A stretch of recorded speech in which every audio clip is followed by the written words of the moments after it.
E aí galera, beleza? Sejam bem-vindos a mais um vídeo aqui no canal. Eu sou Rodrigo Portela e no vídeo de hoje a gente vai ter aqui um review de mais um notebook. Fazia um tempo já que eu não trazia review de notebook e hoje eu tenho mais um Asus aqui, o Asus VivoBook K513E. Esse cara aqui é focado para estudantes, mas ele tem configurações bem parrudas para certos usos, além dos de estudo, tá? Fica até o final do vídeo para você ver todos os meus comentários sobre esse cara aqui. Bom, começando aqui com a parte de construção para não enrolar, olha só, aqui na parte traseira a gente tem aqui um logotipo da Asus, né? Ó, dá para ver, Asus VivoBook. Ele é construído todo em plástico, pessoal. Totalmente construído em plástico. Não é um plástico de má qualidade, mas deixa a marca de dedo. Não sei se vocês estão vendo aí, ó.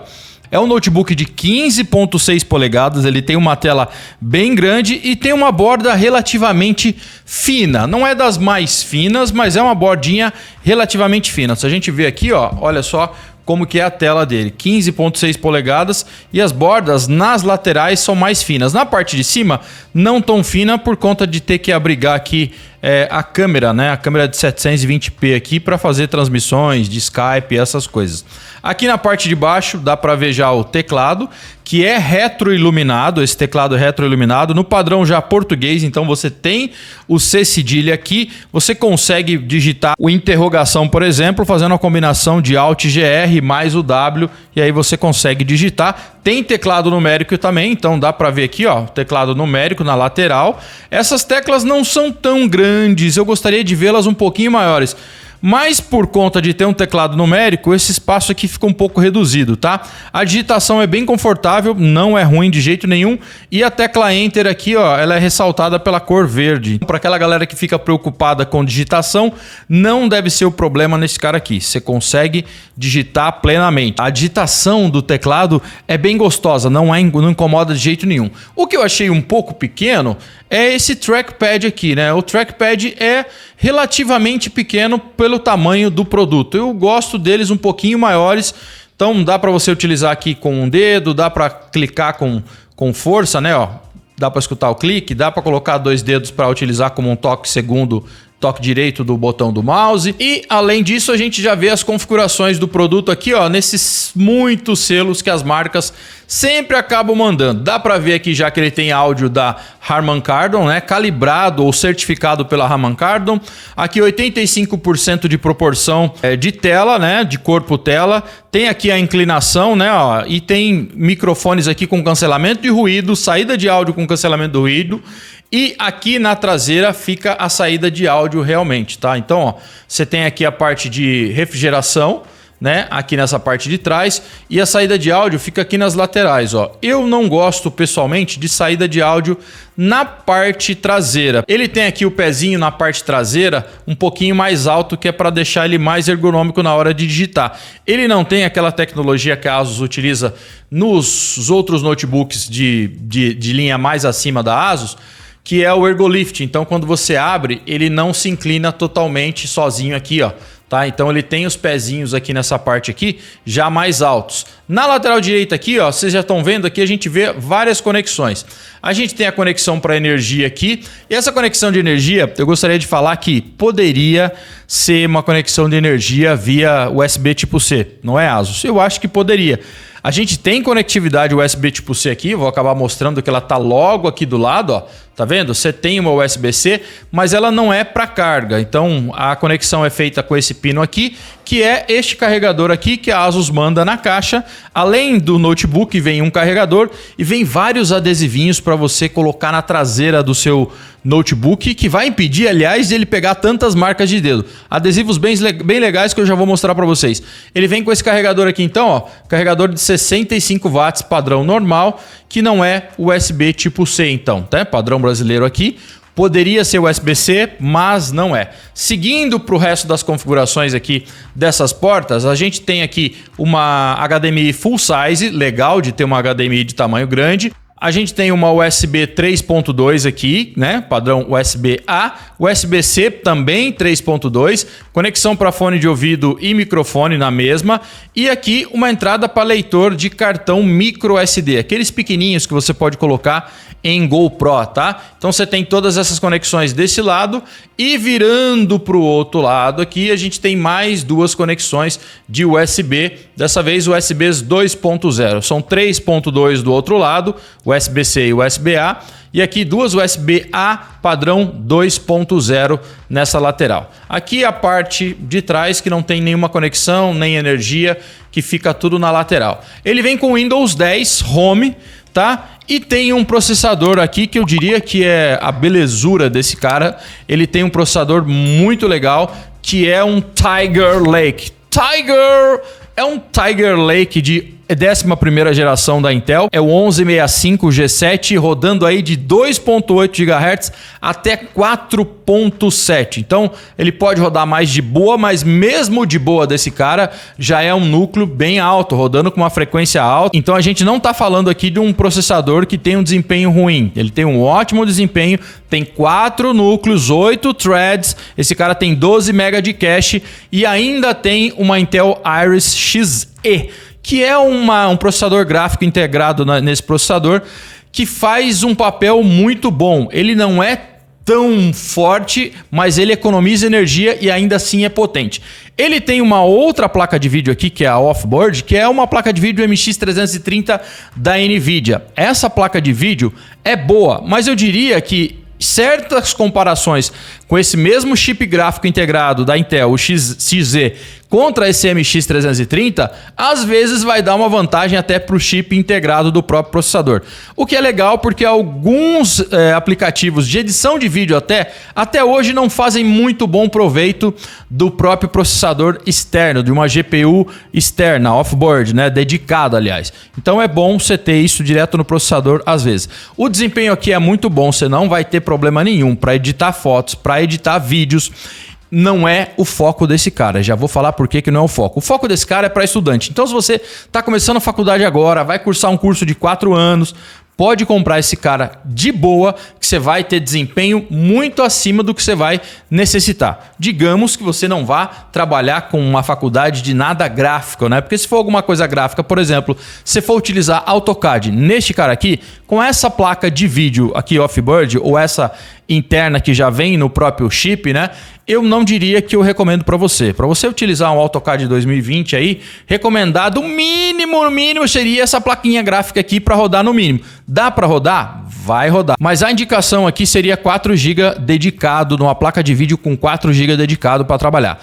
Como que eu indico? Se você fosse trabalhar com essa parte, estou fugindo um pouco do assunto aqui, mas é só para focar que não é o foco desse cara. Se você for trabalhar com parte gráfica, AutoCAD, Inventor, cara, vai comprar um computador novo, uma GTX 1660 Ti, uma RTX 2060. Esse é o computador, notebook que você tem que procurar se for trabalhar com isso. Este cara vai editar vídeos até 4K, vai cortar, vai colorizar, você vai conseguir trabalhar e dependendo se o projeto for mais pesado ainda, você pode optar por fazer um proxy, você pode optar por baixar a resolução do playback e você vai conseguir trabalhar. Mas não é o meu foco principalmente por conta desta tela aqui que vocês estão vendo aqui na parte de baixo, tá? Essa é uma tela antirreflexiva, tá? Vou até colocar aqui na parte da frente. Essa é uma tela antirreflexiva, de 15.6 polegadas, grande, só que ela tem problemas de ângulo de visão. Então, se você trabalha com edição de fotos ou vídeos, dá para utilizar esse cara, mas eu recomendaria você colocar ele no monitor externo. Tem um monitor externo lá atrás, vocês estão vendo?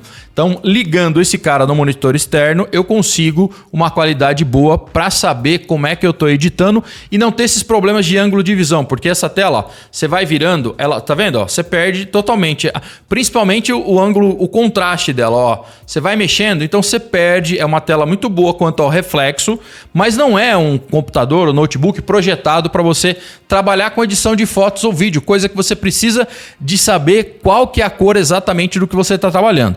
Não é que não dá para utilizar. Eu conheço profissionais que até utilizariam e depende do que você faz, você pode utilizar esse cara. Quanto a processamento para trabalhar com fotos ou vídeos, não vai ter problema, tá? Vai ter problema se você começar a escalonar isso para coisa muito pesada, 4K 60, multitracks aí de 4K, então não é o foco, então já tá mirando coisa errada. Este cara é para você fazer isso, eventualmente eu vou mexer num vídeo, vai funcionar de boa, não vai ter problema nenhum, mas não é o foco do cara. Quanto ao que esse cara vem, além do Tiger Lake de 2.8 a 4.7 GHz, que é uma frequência bem alta, com 4 núcleos, não vai ter problema com multitarefa nesse cara. Esse cara tem 16 GB de RAM e ele vem com 8 onboard e 8 offboard, 8 fora. Você pode trocar esse pente de memória. Ele vem com uma frequência de 2.400 MHz, mas você pode trocar porque o processador, o chip, permite até 4.2, se eu não me engano, de frequência de memória. Então, se você quiser aumentar, eu só não troquei porque eu fiquei pensando como é que funcionaria os canais, tá? Porque você tem uma interna e você tem uma externa. Se eu colocasse um pente de 16, aumentaria, mas aí ficaria 16 com 8, então eu ficaria com 24, não sei como que trabalharia as frequências, mas dá para você trocar essa memória e colocar outra, tá?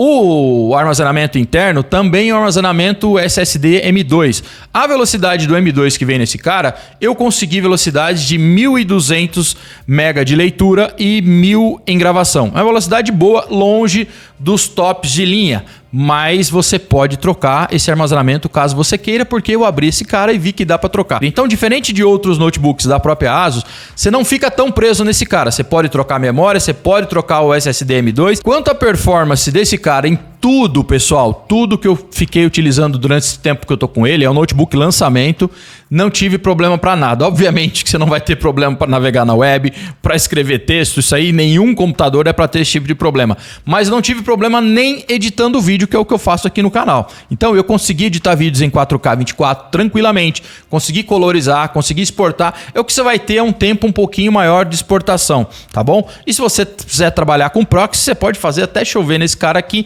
Óbvio que não é o foco, como eu já disse. Ele tem várias configurações aqui de energia, tem até configurações de inteligência para manter mais a bateria dependendo do uso. Se você tiver só na bateria, não tiver com o cabo, se você costuma utilizar ele com o cabo direto, você pode utilizar configurações nele próprio aqui para poder ter uma saúde maior dessa bateria por muito mais tempo. Então ele utiliza muito de inteligência. Inteligência para cancelamento de ruído de microfone, de cancelamento de ruído de saída de áudio e também inteligência para otimizar esse desempenho. Você tem o modo de desempenho, apertando, por exemplo, a tecla FN e F, você consegue ter acesso às configurações de desempenho do notebook. Ele tem um modo para gerar 40% a mais de performance. Esse modo você precisa estar com ele ligado na energia, senão não vai funcionar. E utilizando aqui, apertando a tecla F12, você tem aqui acesso ao My ASUS. E aqui você pode configurar a cor da tela, você pode configurar a bateria, você pode configurar desempenho, você pode configurar um monte de coisa. Configurar a transmissão de fotos do seu smartphone direto para o notebook. Esse cara aqui é muito legal. E tem uma tela de 15.6 polegadas que eu vejo como foco principal de certas pessoas que necessitam desse tipo de tela maior. E até o teclado numérico aqui, que eu vou falar para você. Eu adoro o teclado numérico nos notebooks por conta de ficar digitando as coisas. Eu não gosto de usar muito essas linhas aqui de cima. E aliás, essas linhas aqui na parte de cima dá para você mudar. Ou você utiliza ela do padrão normal, né? Ou você faz o contrário, que é o que vem aqui. Você precisa apertar o FN caso você queira apertar algumas teclas das funções F. Do contrário, ela vai funcionar para aumentar o volume, para diminuir o brilho do teclado, aumentar o brilho, que tem um teclado retroiluminado, como eu falei, desligar o trackpad, entre essas outras coisas, né? Você tem botões aqui dedicados para dar print screen de tela. Esses botões a mais aí fazem uma diferença que muita gente gosta. Lado ruim desse cara que eu achei, a tela, que não tem um ângulo de visão muito bom, né? Então, se você estiver trabalhando aqui paradinho, setou ela, fica sempre em frente, não mexe muito e tal, legal. A tela antirreflexiva faz uma diferença para quem principalmente trabalha em ambiente externo. Ele não tem um brilho tão alto de tela, vou deixar na descrição aí as configurações para você acessar todas as outras configurações. Eu achei então que essa tela, o ângulo de visão ruim e o trackpad poderia ser um pouquinho maior. Quanto ao desempenho de bateria, eu achei que ele deveria durar um pouquinho mais fora da tomada. Utilizando aqui nele no modo normal, para navegação, fazer as coisas sem ser editar nada pesado ou jogar, eu consegui aqui 6 horas de bateria. Tá? Utilizando do modo que eu utilizo aqui dentro. Isso depende de vários fatores, mas aqui ele deu 6 horas. Utilizando ele para fazer os testezinhos de vídeo e essas coisas, deu 2 horas e meia de bateria. Não é ruim, mas também não chega a ser excelente. Então, ele tem um desempenho um pouquinho acima do normal, digamos assim, para esse tamanho de tela, tá? Quanto a processamento, memória, armazenamento, opções de você aumentar, adicionar as coisas, eu achei muito legal por parte da ASUS não te prender. Então, é um notebook que eu classificaria pelo que ele traz de processamento, vamos de 0 a 10, uma nota 8 aí, tá? Ficando devendo então para ter uma tela melhor, que não é o propósito do produto. Tá? A ASUS e outras empresas, quando é indicado para um profissional que vai fazer outro tipo de coisa, eles colocam um outro tipo de tela, né, bem diferente da que tem aqui nesse caso do VivoBook 15.6 polegadas, o K513E. Bom, pessoal, esse foi o meu review então do K513E. Acho que é um bom notebook, mas o preço agora não tá legal. No dia que eu tô gravando esse vídeo, ele está R$8.000. Se você estiver vendo no futuro, por favor, recorra ao link da descrição ou procure no Google para saber qual que é o preço da atual, mas o lançamento dele foi na casa de R$8.000. À vista, é legal, é bom, mas ainda tá caro para esse momento que a gente está vivendo. Beleza? Se gostou do vídeo, já sabe, se inscreve no canal, deixa um like aí e até o próximo vídeo. Tchau, tchau.